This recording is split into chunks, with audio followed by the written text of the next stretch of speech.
Welcome everybody to the Cape Town Holocaust and Genocide Center's online webinar in partnership with the Claremont Weinberg Schule and Yad Vashem.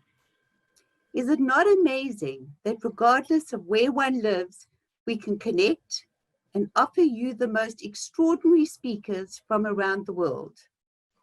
For those of you who don't know me, my name is Heather Blumenthal, and I'm the Executive Director of the Cape Town Holocaust and Genocide Center.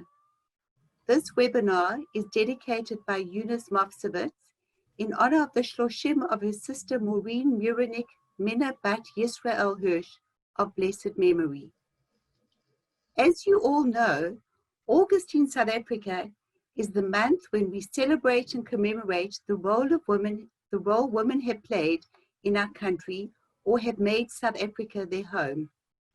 If you remember last year, the CTHGC hosted its first Women's Day celebration, and this Sunday at 2 p.m. we will be hosting the remarkable author and second-generation survivor, poet and author of Survivor Cafe, Elizabeth Rossner, live from New York City. Be sure to join us. It would then seem apt to have invited Rabbi Moshe Cohn to talk of the remarkable Jewish mothers who, through their resilience and courage, managed to face some of the unique challenges in the ghetto during the Shoah. Rabbi Moshe Cohn is the head of the Jewish World Section in the International School for Holocaust Studies of Yad Vashem in Jerusalem. He is a dynamic educator with more than 35 years of extensive experience in both formal and informal education. In Israel, he pioneered creative educational experiences for post-high school students, first as the founder of Torah Shraga Yeshiva, a gap-year boys' learning program in Jerusalem, and then as principal of Halichos Bais Yaakov, Seminary for Girls.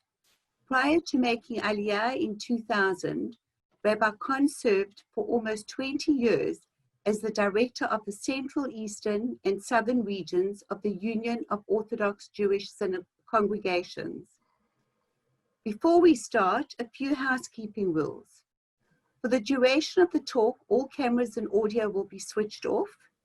Linda Heckner will be moderating, and for ease of identifying all of your questions, please will you write them up in the Q&A section, which is at the bottom of your screen. Should anybody wish to ask Rabbi Cohn a question at the end of the session, you may put up your hand and we will open up your camera and audio. And now it gives me great pleasure to welcome Rabbi Moshe Cohn. Thank you so much. Okay, I apologize for even though I do these quite a bit, everyone hears me and sees the first slide. Yes? Yes, Rabbi, Great. we can see. Okay, thank you very much. Thank you very much for including me and allowing me to be part of this important occasion. Today we're going to talk about a subject that we certainly won't complete. I have to tell you that at the beginning, is that there's no way in the world in an hour and a half and a day and a half and a week and a half we would be able to even describe, let alone understand, the incredible role that women played during the war. That being said, we're going to try to touch on a couple of important issues and topics. But I would like to give one proviso. Today, there seems to be a great movement towards revisionist history. In other words, times have changed, and what was acceptable in the past today might not be acceptable, and therefore there's a sense that we should change the way we understand history to accommodate today's sensibilities. I have to admit to you that I'm not an advocate of that. And because I believe that in order to understand history, we have to see it as it was. We have to accept it as it was, with the understanding that things might have changed today. So a big part of today's presentation will be discussing the role of women and mothers in the Shoah. But that role was very different than it is today, right? Today we consider liberation and working and full participation in every facet of society the norm. Then it was not. During the war in the 30s, in the 40s, even in the 50s and the 60s, women's roles were different, and they were very well defined, as were men. And we're going to be speaking about that because that is part of this story, a very important part. Let's begin with an understanding of human nature, if you will. This pyramid is an example of Maslow's hierarchy of human development. At the very top, at the pinnacle of the pyramid, we have self-actualization. That's a fancy word, fancy phrase for healthy people who are happy with themselves, people who are able to solve their problems in a productive way, people who can participate in society in a full way, people who are comfortable in their own skin. Now, before you can become, according to Maslow, before you can become self-actuated, before you can become a thriving, healthy person, you have to go through a series of steps. And each step has to be completed before moving to the next step. So, for example, one must develop self-esteem. Before you can be experience self-actualization, you have to have self-esteem, you have to have confidence, you have to have achievement. Achievement helps build confidence, right? So before that, social needs. You have to have friendship, family, community. You have to feel part of something. When you feel part of something, and within that framework you've achieved, whether it's the greater society or familial, then you develop esteem, and that will lead you to authenticity and spontaneity and comfort, self-actualization. Prior to that, you have to live in a society, in a place where you feel safe and secure, right? We live in worlds now where that's a little more difficult to achieve, that people are frightened. They don't know there's a disease out there. People can't leave their homes. They're afraid. They can't, because of that fear, they can't necessarily connect to family. Therefore, their social needs are not met. And you see how one thing depends on the other. And the most base of our needs that has to be fulfilled before we can progress and become a healthy person is our physiological needs. We have to be able to survive. We have to be able to eat. We have to be able to drink. We have to have air to breathe. We have to have a roof over our head if it rains. We have to be able to sleep. And we have to have human relations. Without that, it's difficult to develop. Now, the role of a family, the role of parents, really is to provide their children with these basic needs so that the family can develop normally. The story of a war, any war, but particularly the Holocaust, is the story of rupture. It's the story of ripping asunder everything that we hold dear. It started with our role in general society. We no longer were welcome. We lost our jobs. We lost our income. We couldn't provide for the family. And it ultimately came down to the very daily, ongoing, minute by minute fight for the very basics, for water, clean water, for food that's edible, to be able to sleep in some kind of warmth, for basic security. All this was deprived of us. And nevertheless, the family continued.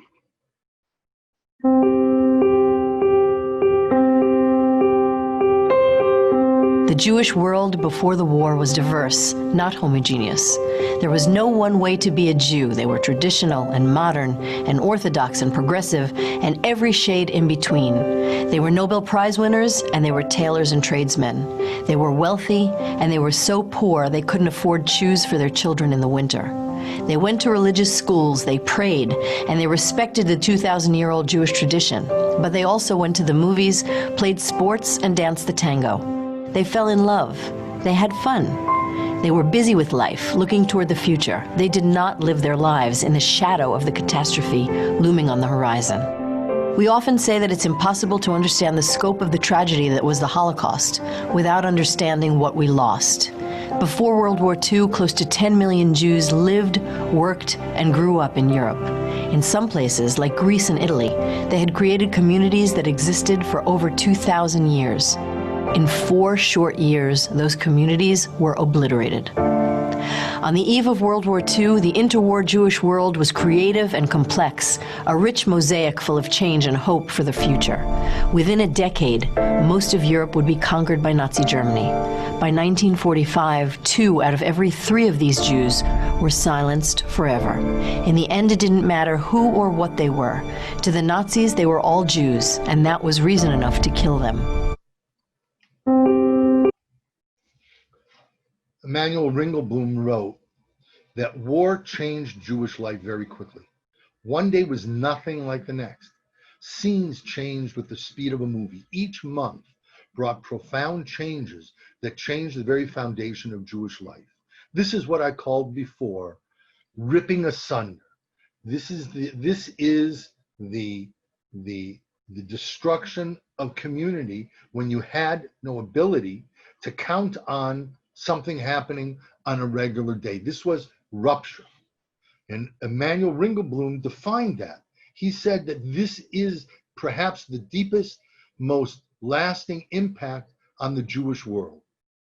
And then he noted, the future historian will have to dedicate an appropriate page to the Jewish woman in the war. She will take up an important page in the Jewish history for her courage and steadfastness. Thanks to her, thousands of families have managed to surmount the terror of the times. Now, all parents fought, all people fought to survive. There was no Jew who lived in Europe at that time that had it easy. But mothers stood out. And I'd like to think, why is that? What is it that was unique about what the mothers did and how they did it that got them such a discussion, such notoriety from Emanuel Ringelblum? Well, of course, there was these are some of the subjects that they had to deal with. Shelter for refugees, people searching, here you have a picture in the middle of people searching for food in the Lodz Ghetto, women eating in the Lodz Ghetto, right? The shelter for people who were forced into the Warsaw Ghetto, and distribution in the food in the Lodz Ghetto. We're going to be focusing primarily here on 2 ghettos, Warsaw and Lodz. And I want to tell you the primary difference between them. Warsaw was a ghetto that was located in a metropolitan city in Poland. And while the city was certainly no friend of the Jew, and Poles were very anti-Semitic, nevertheless, they were enemies of the Germans. So outside the ghetto was a community of people that hated the Nazis. And while they might have also hated Jews, my enemy's enemy is my friend. Lodz was located in Western Poland, in an area that was annexed by Germany called Litzmannstadt. And as a result, all the people on outside the walls of the ghetto were Germans. There was no place for the Jews to run to. There was no one with whom the Jews could do business. And as a result, there was no way for a black market to thrive and survive. So in the Warsaw Ghetto, part of the strategy of surviving was the ability to tap into that black market, to perhaps buy a little extra food, to find something that will allow you to be warm in the winter. But in Lodz, it didn't exist. In Lodz, there was no black market. You lived off the food that you got, good, bad, or otherwise. And that drastically changed the strategy that women had to use in order to stay alive and to keep their families alive. The first rupture came in Germany. And Marion Kaplan wrote, when she's talking about Jewish women in Nazi Germany, we find relatively few families in which the wife does not work in some way to earn a living. Now that's, so the same things in Jerusalem, and the same things in South Africa, the same things in Los Angeles. Women work to help pay. At that time, it wasn't so. At that time, the traditional woman was at home. She took care of the family. She cooked the food. She kept the house clean. The man went out. He brought home money. He supported his family, but was disengaged from the administration of the family. So when Marion Kaplan writes that you could very barely find a woman in the traditional role of women prior to the war, she's speaking of a profound rupture, profound rupture in the fabric of Jewish society and of family life. For example, in addition to having to work to provide food, on January 30th, 1933, the Nazis came to power in Germany. Within 2 weeks of coming to power, the Nazis began instituting anti-Semitic laws that caused many men to lose their livelihoods. Now, this is in addition to what Marion Kaplan is talking about. Marion Kaplan is talking about women having to work and contribute to the overall position of the family income. In 1930, when men lost their jobs, it meant there was a reversal of roles, if you will. The women now became the breadwinners, and the men had stayed at home. They didn't have where to go and what to do. And as a result, that role reversal often resulted in a type of lethargy, a type of depression that set into men, where they not only did they lose their jobs, but they lost their place in the world, and that crippled them in their ability to be a partner with their wives. It was more than just about money. It was about their very identity. On November 10th, 9th and 10th in 1938 was Kristallnacht. Over 30,000 Jewish men were arrested and incarcerated. That's almost 10%. That's almost 10% of the entire Jewish population in Germany. There was maybe 360, 370,000 Jews, right, in Germany before the war. And now all of a sudden, right, the 10%, a little less than 10% were arrested. This forced women to become rescuers. They not only worked, they not only took care, they still, remember, even though they worked, they still had to come home and do their traditional jobs. They had to prepare the food if there was. They had to keep the house clean if they could, right? They had to put the kids to bed. The kids weren't as independent as they are today unless things went terribly awry.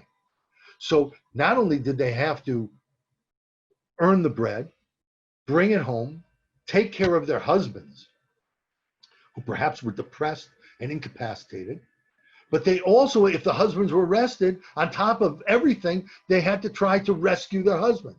They protested, they wrote letters, they tried to summon contacts, find someone with sympathy who would speak on their behalf.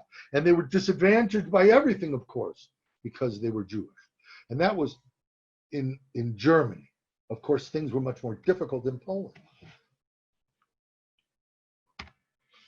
On September 1st, 1939, the Germans invade Poland. An estimated 250 to 300 Jews flee to the Soviet territory. About 2/3 were men. Why did so many men run away? Because they remembered, they knew it was bad. They knew the Nazis didn't like Jews. They knew that it was, but they had just, remember, they had lived through World War I. And the Poles in particular had a confusing experience, because in World War I, the Germans were better than the Russians. They were more civilized. They were more gentlemanly. They were more, they had a certain chivalry, and they didn't abuse women and children. So when they came into Germany, when the Germans came into Poland in 1939, many men assumed that these were the good old Germans from World War I. And while they might kill or imprison any male who could theoretically join the Polish army and fight against them, women and children were probably safe. And so men ran away. 250 to 300,000 men ran away. And that left the women to take care of everything. They quickly assumed the role of both parents. Now, what does that mean? In the old-fashioned days, so mom was softer generally. Dad was more the disciplinarian. Wait until your father gets home. There was no father coming home. So the women had to both be the sympathetic, warm, comforting ear and the disciplinarian. That was a tremendous rupture, responsible for working to support the children. Another rupture, often made impossible decisions on their own.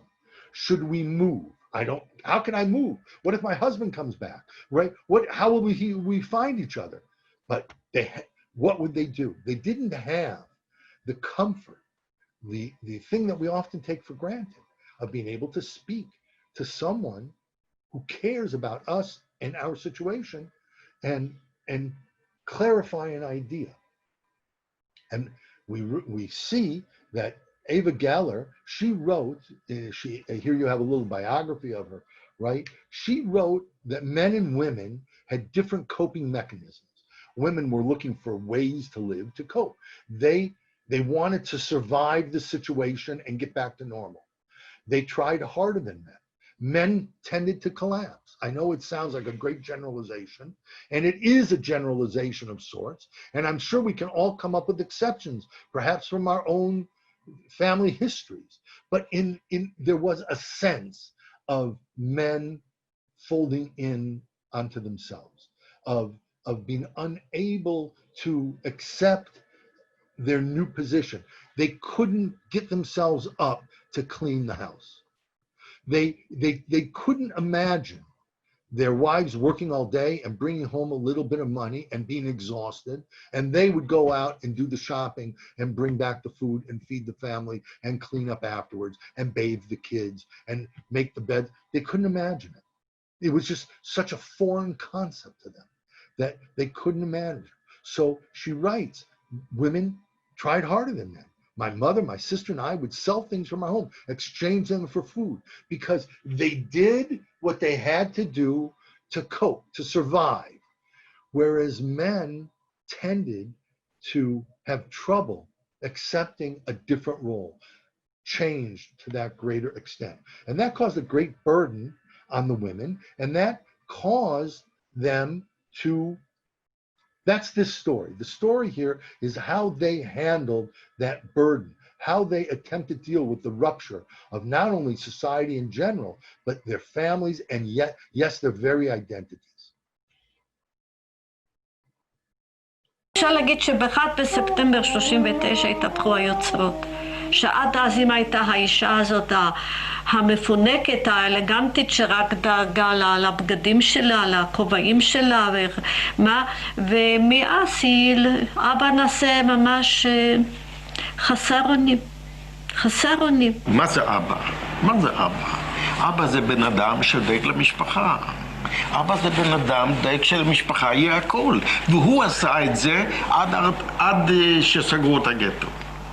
מעבר לזה הוא לא יכול. כי אבא, אתה מפרנס, ראש משפחה, זה לא היה. זה נגמר.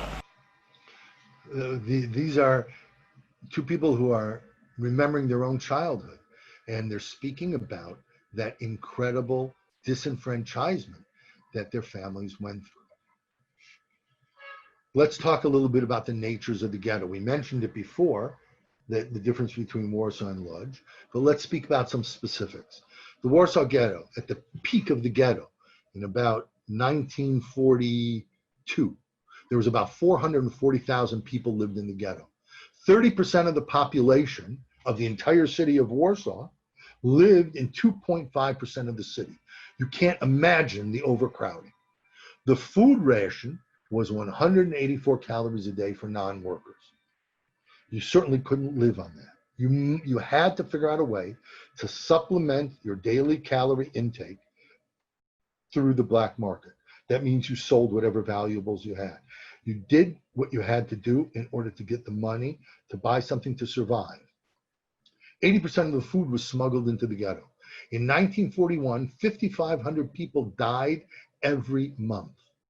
There were approximately 6 to 7 people per room. So that means if you had a 3-bedroom apartment, there could be 21 people living in that apartment.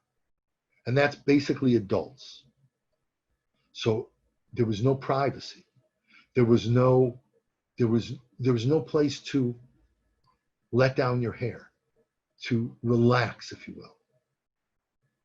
In the Lodge Ghetto, the average number of calories per day for people who worked was 1,100. There was no black market. However, it was rare that someone would get 1,100 edible calories. As well, that was if you worked. So if the woman was the only person working in a family of 5, so it was 1,100 calories for 5 people. And if there was more kids, it was less calories per person. And this became critical in defining the new normal. The cost of a kilo of bread in Lodge was 1,600 mark. The average weekly salary was 15 to 130 mark. If you were getting a top paying job, making 130 mark, it would take you over 10 weeks to earn enough money to buy a loaf of bread, a kilo of bread. What does that mean? It means that you had to sell everything. You had to completely despoil all the things of value that you had. 66 to 78% of the people in the ghetto worked. Disease was rampant. 8 to 10 people lived in one room. So if you had a 3-room, you could have been talking about 30 people. 63% of the homes did not have a bathroom. Less than 2% of homes had gas for cooking. Now let me just paint that picture for you a minute. 98% of the homes did not have gas. That means they did not have heating. They had wood burning stoves, right? If 63% of the homes didn't have a bathroom, it means they went in an outhouse. What was an outhouse? An outhouse was a hole in the ground with a board and surrounded by a little wooden hut. After the first winter, the people burned all their furniture because they couldn't stay warm. They burnt anything they could get hold of, including the wood surrounding the outhouses. So for most of the war, after the first winter, the Jews in the Lodge Ghetto didn't have the luxury, the vast majority, of going to the bathroom in privacy because all the wood was burned. They couldn't sit in even an outhouse because there was no wood left. That's how great was the poverty. That's how difficult and dire were their circumstances. Oscar Rosenfeld wrote about Lodge Ghetto. He was it's sort of an example not only of the horrid hardships, but a little bit of the Jewish sense of humor. He said, "We eat like Yom Kippur, we live like it's Sukkot, and we look like it's Purim because their clothes were so tattered," commenting on their lives, their daily lives in Lodge. Hunger. Hunger was something that was pervasive, and they couldn't escape it. In those terrible days, we learn winter, that bitter enemy who always marches through the ghetto arm in arm with his 2 best friends, the 2 executioners, starvation and cold. Not even one apartment do they overlook without hauling away at least one victim. The times were terrible. And the single biggest hurdle that the women of that period of these ghettos had to deal with was the gnawing hunger of their family. אם יש בעברית ביטוי חרפת רעב, זה מה שאנחנו הרגשנו. ואני חושבת שזאת אולי הייתה השיטה של הגרמנים. כי אנחנו הפסקנו לחשוב. החשיבה שלנו הפסיקה לעבוד. אנחנו היינו כמו חיות טרף שאך ורק מתעסקות עם אוכל. 4 שנים וחצי, וכל שנה יש לה 365 ימים, וכל הזמן היינו רעבים. אתה לא מסוגל לחשוב על שום דבר אחר. אתה אפילו לא מסוגל לתת את הדעת על זה. מוצאים אנשים מן הגטו, לאן לוקחים אותם? אתה לא מסוגל לחשוב על זה. אתה חושב רק על דבר אחר. מוצאים אנשים מן הגטו, יהיו פחות אנשים, יהיה יותר אוכל. היה הרב גדול מאוד בגטו. זה היה משהו נוראי. ומה שאני היטב זוכרת, השמשות לגמרי קבועות, לגמרי מכוסות בקרח, ואנחנו חוזרים מעבודה ויושבים מקורבלים בשמיכה, אני עם האחים שלי ומחכים להורים שיחזרו, ולא יכולנו אפילו יד להוציא מהשמיכה. ושאמא באה נתנה לנו לפה, לאחים שלי ולי, או פטרוזיליה או משהו חצי רקוב, הכניסה אותנו למיטה, כיסתה אותנו היטב, והיא אמרה, תמצצו את זה, תחזיקו את זה בפה הרבה זמן. אין היום אוכל, אין היום אוכל. We can only imagine what it meant for a mother to spend all day only to come home and tell her kids there's nothing to eat. But still she did it. Still she did it. She came home and she did the best she could with what little she had. How bad was it? This is an interesting page. It's in our museum in Yad Vashem in Yerushalayim, and it's an anonymous diary. And it's unique. First off, it's anonymous. We don't know who wrote it, from the Warsaw Ghetto. And it's unique because it was written in 4 languages. It was written in Polish, it was written in English, in Yiddish, and in Hebrew. So this is quite an educated person who wrote it. And in the diary, he writes the following at the beginning of the diary. I decided to write a diary, though it is a bit too late. I committed this week an act which is best able to illustrate to what degree of dehumanization we have been reduced. I finished up my loaf of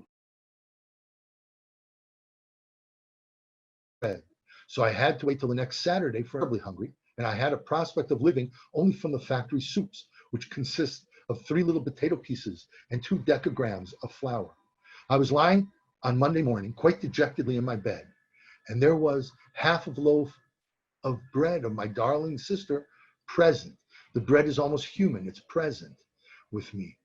To cut a long story short, I could not resist the temptation and ate it up totally. After having done this, which is at present a terrible crime, I was overcome by terrible remorse of conscience and by a still greater care for what my little one would eat for the next 5 days. I felt a miserable, helpless criminal. I suffer terribly by feigning that I don't know where the bread is gone. I have to tell people that it was stolen by a supposed reckless and pitiless thief. And for keeping up appearance, I have to utter curses and condemnations on the imaginary thief. I would hang him with my own hands had I come across him, and such like hypocritical phrases. We can't imagine, but we can feel the pain from this page of diary, where someone speaks about taking the bread of his sister whom he loved, but he couldn't resist. So hungry was he, so weak, so desperate, so lacking any thought but eating. And this is what mothers had to deal with. Mendel, written by Yosef Zelkowitz, writing about his brother, who although already 14 years old, cries like mother's little baby, Mommy, Mommy, I'm hungry. Mommy, if you only knew how hungry I am. You can't read it without being ripped, without your heart being shattered. And who did he turn to? He turned to his mother, because we didn't know where his father was. Maybe his father wasn't alive. Maybe he was hiding. Maybe he was simply incapacitated. But very rarely do we have a diary entry like this where he cries, Father, Father, I'm hungry. It's always Mommy. Mommy, if you only knew how hungry I am. Sarah Selver, Urbach, writes from the Warsaw Ghetto, my siblings fell ill one after another. The stove was cold and neglected because there was nothing to heat it up with. Mother, who herself was ill, ran around incessantly in an effort to obtain some food to revive us with. When she entered the room with empty hands, with only a cup of hot water, which she got at a neighbor's, she looked helpless, although she tried to hide her anguish from us. The mothers dealt with the rupture more than any other person in the family unit. Yosef Zelkowitz wrote, the mother has to join the bread queue at 6 a.m. The dairy cooperative is open at 8, and she must take her place in line there too, in order to obtain a quarter of a liter of milk for her little child. Later, she must run from neighbor to neighbor in order to prepare a pot of food. When everything is ready, she stands at the gas burner for hours on end, blowing on the fire so that the soup in the pot will boil. In the meantime, night has fallen. And also, she can't work. She doesn't have money to buy. This maybe is already someone who is still in the process of selling. But if she has to wait in line to get the food, she can't be in the factory to do the job, to get the money. You can begin to see the catch-22, the impossible situation that women in the ghettos and in the war faced. Sarah Selver-Urbach also writes up about her brother and her family situation. Up to David's illness, we never brought meat into our house because the miserly amount that we were allotted was not kosher, either pork or horse meat. But when David fell ill, Mother determined that we had reached a crucial stage and should start using non-kosher meat. At first, only David ate this meat, and we kept 2 separate kitchens, one kosher and one treif. At the end of the year, however, we found it very difficult to observe punctiliously every rule of kashrus. And as the 2 other boys started showing symptoms of ill health, we gave in and ate from the treif meat. So you see that not only was her mother attempting to deal with the rupture, but also was attempting to create some kind of continuity, some kind of ability to maintain that which was kosher. Now, this is clearly, when she made the decision, based on this diary entry, there was no man with whom to discuss. But sometimes there was a man, but it wasn't always a good situation. כל 10 ימים הייתה חלוקת מזון. כשאתה מסכם את כל המזון הזה של 10 הימים, הכמות הכללית בשביל שאדם יוכל לסבוע, מספיקה אולי ליומיים, 3. ויש אנשים היו אנשים שלא עמדו בזה, ואכלו את זה באמת ביומיים 3. ומה קרה אחר כך? מתו כמו זבובים. אוכל שנועד להם על 10 ימים, הם אוכלו אותו ביומיים 3. לי היה מזל.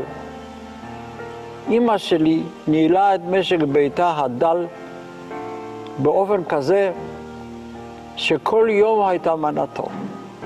כל יום. אולי הודות לזה הצלנו את נפשותינו.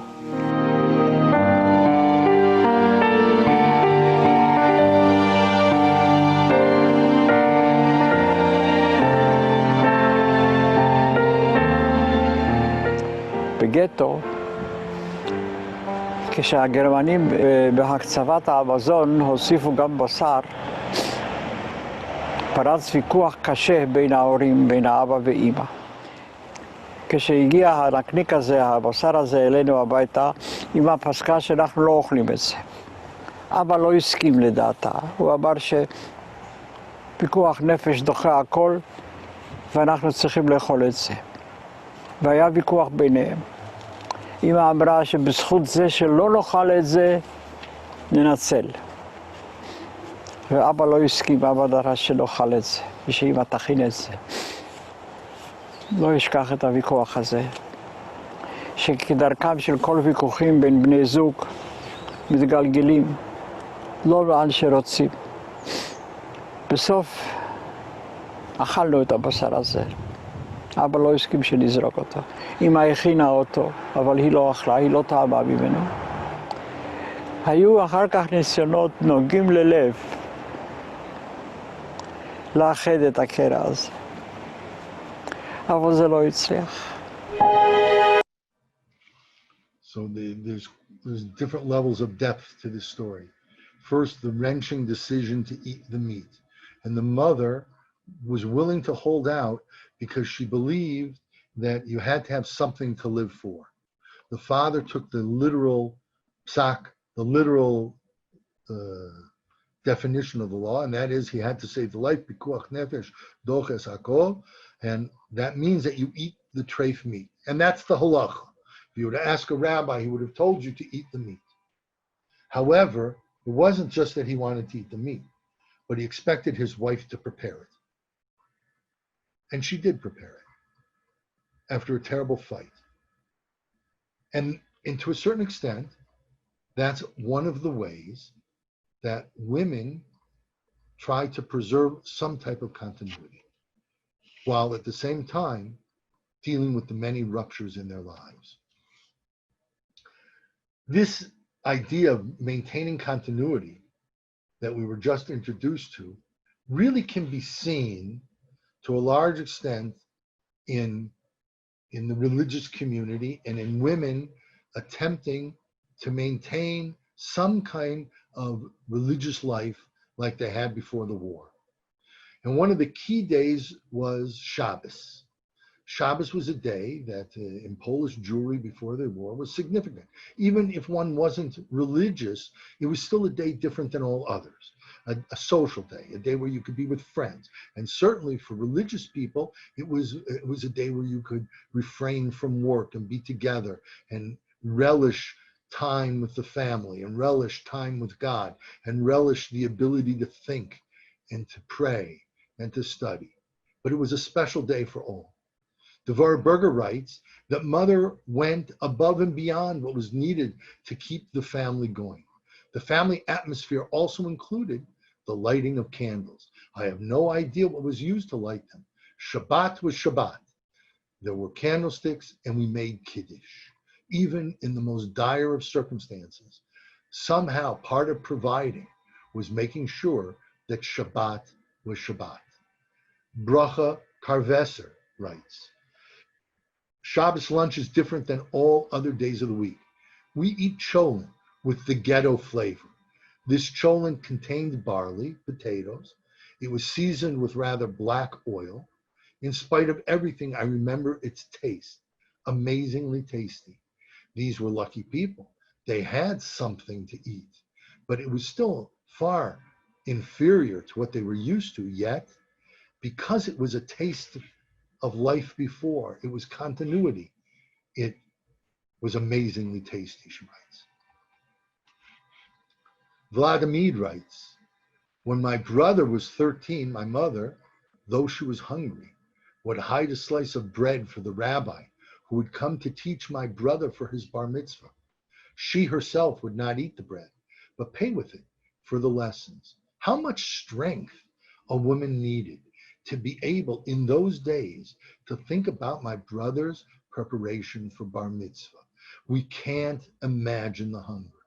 I refer you to that diary entry where a boy who loved his sister couldn't resist to eat her bread. And here a mother takes a slice of valuable bread that she could feed to her son, she could feed to her children. And instead, she gave this kingly ransom to a Rebbe, a Rav, a rabbi who came into her home to teach her kid what he needed to know to become a Jewish man, to have a bar mitzvah. That dedication is worth food. It's worth, in a world that was that was completely ripped asunder, that type of dedication, that type of willingness to connect with your past in the hopes of being able to create a future was invaluable in helping families survive. This is an interesting diary entry by Rivka Lipschitz. Rivka Lipschitz, we know, was born in 1929, and this is an entry from her diary. Her diary was found by Russian soldiers when Auschwitz was liberated in 1945. We do not know what happened to Rivka. We were able to follow her. She went on a death march. She was in Majdanek, but we don't know exactly what happened, where she died, how she died, and what her circumstances were when she died. But she wrote in her diary on April 11, 1944, approximately 1 year before the war ended. How was the Seder? She could ask. The Seder? How should it have been? How painful and obvious it was it that father wasn't there. A Seder without father, but not only without father, rather without any men. Also, last year there weren't any men, but at least my aunt was there. How she assumed the role of the man, how she rose above and knew everything. But now, even she isn't here. But it's telling how she writes about her aunt, who in her mind took the role of a man. She knew a lot. She was very educated Jewishly, and she was able to stand up and take the role of a man because there were no men. Again, her life was ripped asunder. They were suffering a rupture, and the women did their best to create a continuity to allow things to be as normal as possible.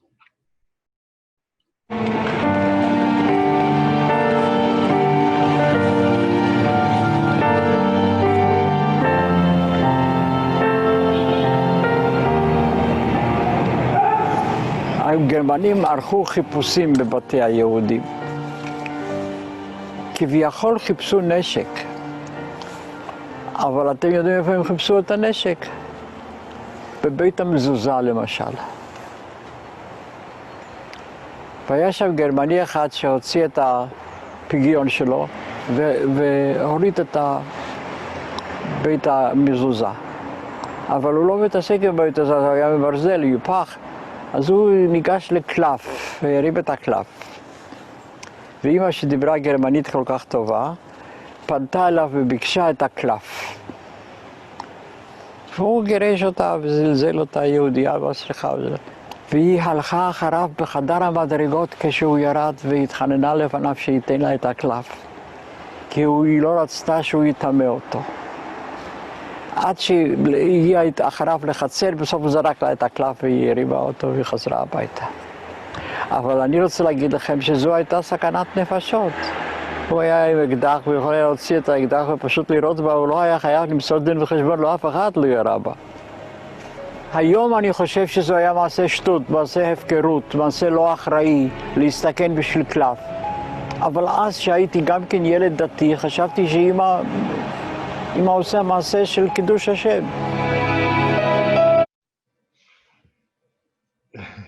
He was a fellow, a ger chassid, who did not stay with religion. He ended up becoming a non-believer.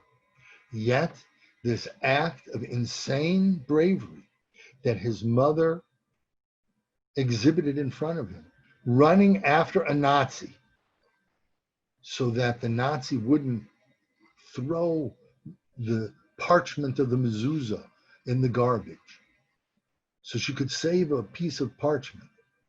He says in the end, now he thinks it was crazy, but then it was a Kiddush Hashem. Then it was not only a statement of continuity, but even more than that.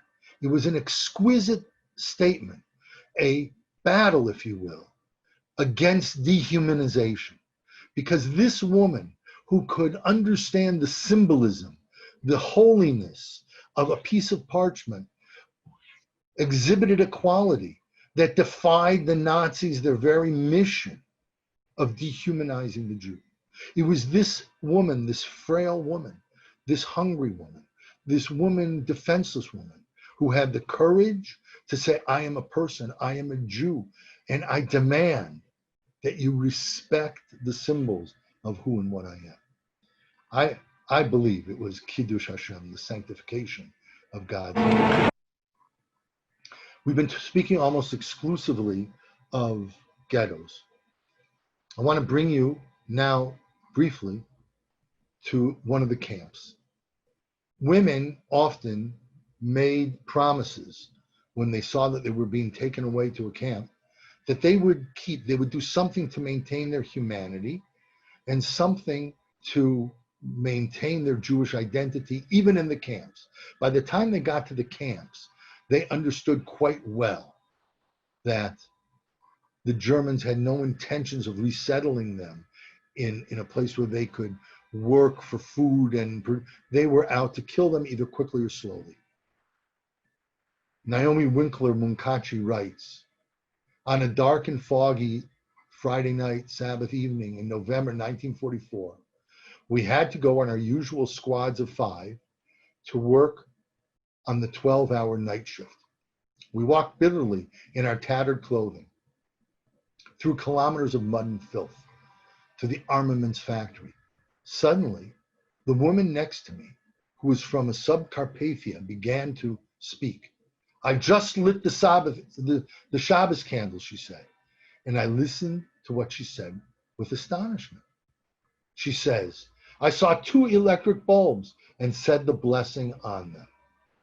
Another time on a Friday night in the factory, I saw a woman from Marmaros whose job was polishing small iron hoops and rings, take some of the rings and arrange them into candles and candlesticks, as it were, and then cover her face with her hands and silently recite the blessing over the kindling of the Sabbath candles.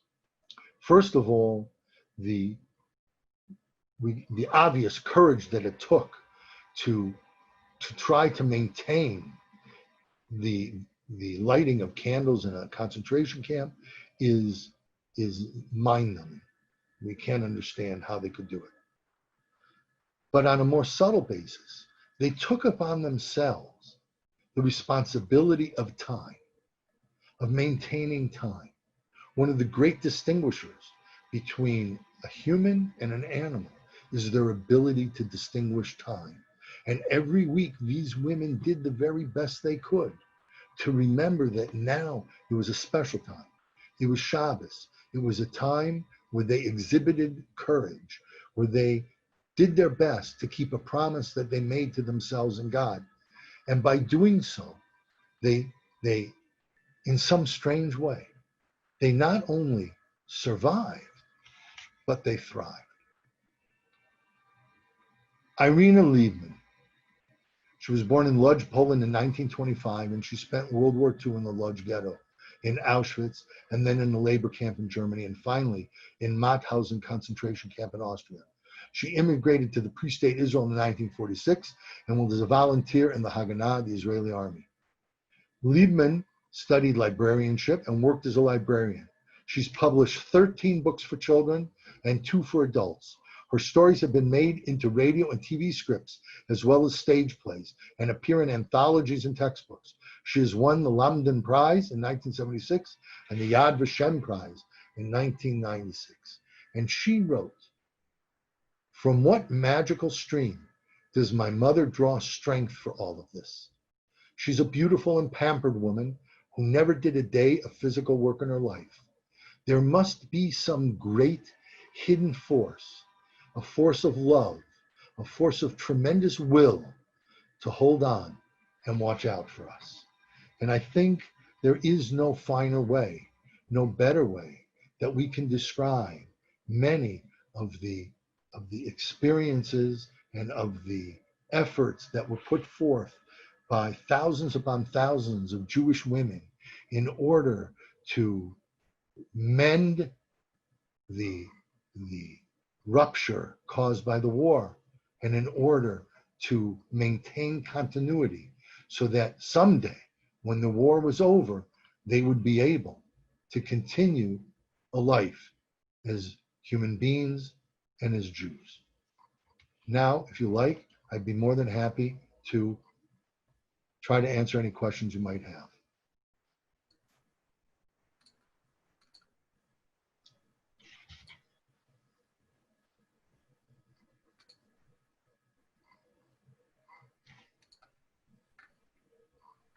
Hi, okay, Hi. Here I am. Rabbi Moshe, that was absolutely amazing. I'm not seeing any questions in the chat or the Q&A, but I know that somebody has their hand up. So perhaps Hillary, oh, I see it's Hillary. I'm just getting the message on my phone, has her hand up.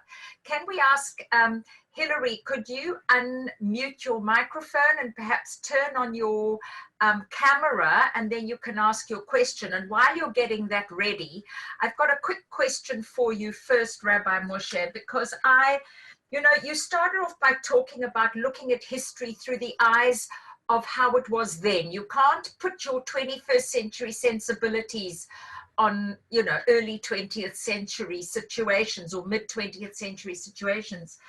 And so my question is, and I really can't work this out. I mean, what is it that allowed women to shift out of their roles, because they too were set in their roles? It wasn't only the men who were set in their roles, the women also. So what was it? What do you think? I know you don't have an answer really, because it's a psychological thing, but it's fascinating to me that women were able to do that and men generally were not. Yet men show courage in the field of battle, and men show courage. And do they actually need a face-on enemy to step out of the, I don't know. Can you answer that? I can try. I don't know how well, but I'll try. Traditionally, Judaism teaches us that women have a certain internal strength. They have a strength that allows them to be who they are in a general sense, that allows them to adopt specific. Men have to have something to do. In order for a man to be courageous, perhaps he has to hold a gun. He has to have a job. He has to have a mission. But women have the ability to take a step back and see the bigger picture. And the bigger picture is, this has to get done. I wish I didn't have to do it, but I do, and I will, because it has to get done. And whatever, that is my role. My role is not just to cook. My role is to maintain the family. And if that means only cooking, great. But if that means cooking and earning the money and waiting in line and cleaning the house and hiding the children and protecting my, then that's the way it'll be. That's what you do. Yeah, yeah. Thank you. Hillary, can you unmute yourself?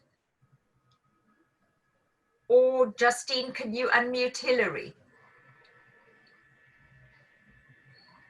Okay, while we sort out Hillary, there's a message from Rabbi Liebenberg, a question. What was the percentage of female victims of the Holocaust compared to male victims? That's an interesting one.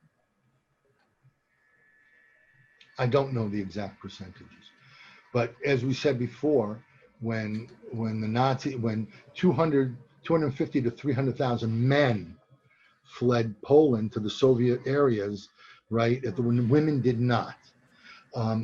How that translated, for example, into the death rates between men and women in Poland, I'm sorry, I don't have the information. I will get it and email it to you or directly to the rabbi by next Tuesday.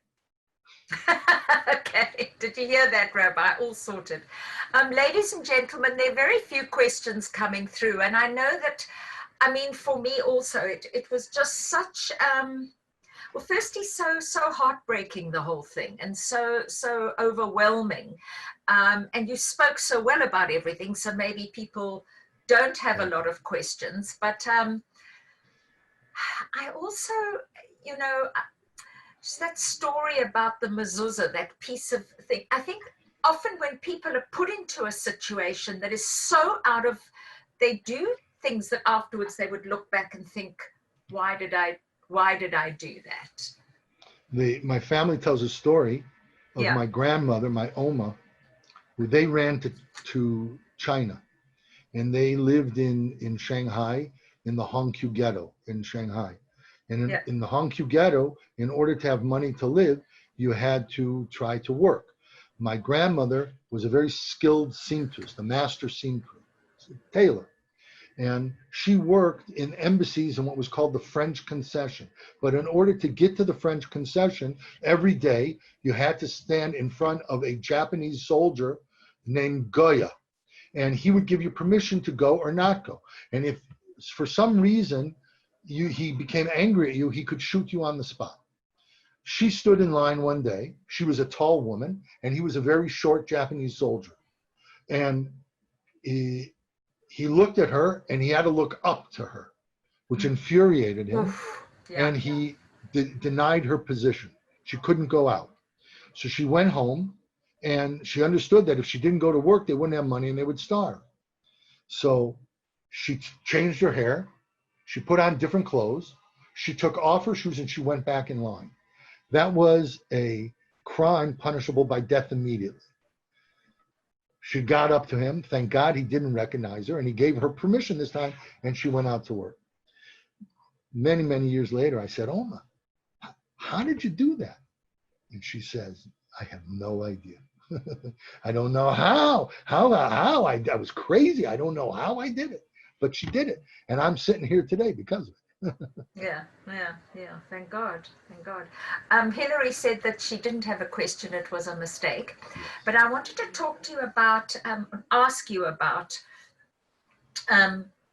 because this is an interesting one to me. And there's a German academic called Robert Sommer, I think his name is, who's looked at masculinity and sort of the loss of or what happened to masculinities during the Holocaust.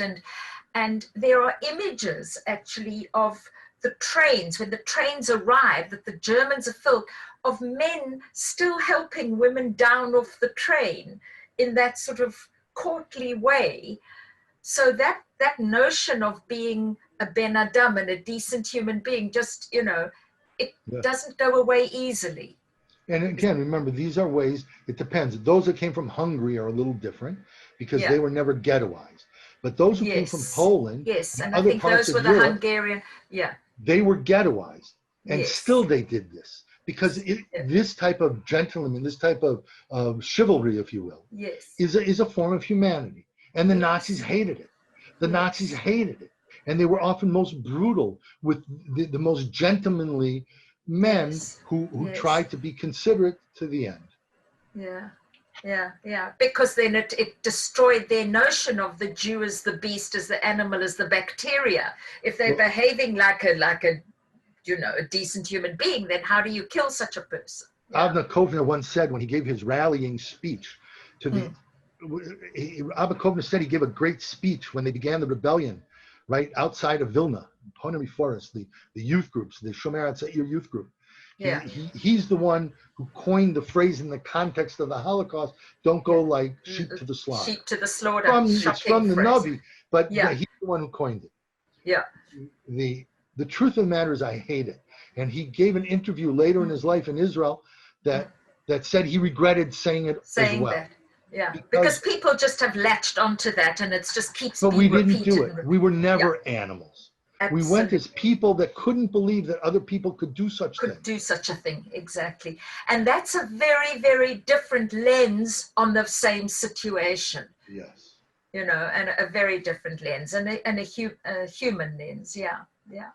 Any other questions, guys? Anybody? I mean, I can carry on chatting to Rabbi Moshe all night. I'm quite happy to do that, but I think nobody else. Okay, Rabbi Liebenberg, would you like to say thank you to Rabbi Moshe Cohn for such I've just loved every second of it. Thank you so much. It's really been a wonderful, wonderful talk, and I feel privileged to have been able to have a little bit of a private but general chat with you. So first of all, a very big thank you. Thank you to Rabbi Cohn, and thank you to the Holocaust Center, and especially to Heather for always agreeing to partner with us. It's absolutely wonderful. Also, I just want to thank the sponsor who dedicated this particular session, and that is Eunice Mofsevitz, in honor of the Shloshim of her sister Maureen Moranik, Mina Bat Yisrael Hirsch, a blessed memory, who passed away unfortunately from COVID. So it's appropriate that we are sponsoring this session in memory of a lady. And moreover, this is Women's Month in South Africa, August. So it's very, very appropriate. It was a fantastic presentation. I look forward to hearing much, much more from you. Beautifully presented and really fascinating. And maybe I'd just like to share a story with you. My second daughter, Naomi, so her name is Naomi Chaya Sarah, and the Chaya part is named after an elderly Hungarian woman who I was very close to. She was like the Boba of our yeshiva, and I used to visit her. And once I was visiting her, and there was a little old woman sitting in the corner. So I said to her, her name was Helen Schwartz. I said, Mrs. Schwartz, who is that lady? No, that's my sister. She lives in Bnei Brak, and she's visiting me. So she whatever, you would just see there's an elderly woman sitting in the corner minding her own business. So I go over and speak to her, and we have sort of a broken discussion in Hebrew. And she starts to tell me about what she did during the war. She was a very big Zionist. She was actually arrested a few times for Zionist activity in Hungary or in other places. And she actually fought. She was in the forest. But as many Hungarian Jews look, she actually had blonde hair and blue eyes. She didn't look very Jewish. So she impersonated a non-Jew. And at one stage, she was in a barn living with some farmer. And the Nazis took over the farm and they had a dance. And they invited all of the local girls to this dance, all of the Nazis in their uniforms. And she was there. And one of the Nazis soldiers picked her up and they were dancing. And during the dance, he grabbed her tochus, he grabbed her behind. So she pushed herself away from him and slapped him across the face. And he went like this, and he was very apologetic. And, you know, she's telling me the story so matter of fact, and I'm thinking, how were you able to do that? You were a 20-year-old woman, and here was, you know, a whole room of soldiers with guns, and he irritated you and you slapped him across the face. And I just find that the strength of Jewish women is incredible. And you brought out so many stories because, you know, when the going get tough, the men get very weak. And we've seen in Jewish history, for example, in the times of Egypt, so it says that we were only redeemed from Egypt because of the women. The men, we wouldn't have got out because of the men. The women kept us going. They gave us strength. They gave us courage. And, you know, that's what women can do. That's what Jewish women can do. So this is an incredible tribute to them in this Women's Month, and just to show that the power of a Jewish woman and the incredible things that they did. So I want to thank you very much for the presentation. It was absolutely wonderful. We hope to hear you again. And please God, we hope to see you in Yerushalayim soon when we can all travel there. So thank you. God bless you, and wonderful to see everyone this evening. Thank you very much, everyone. Shabbat Shalom. Shabbat Shalom.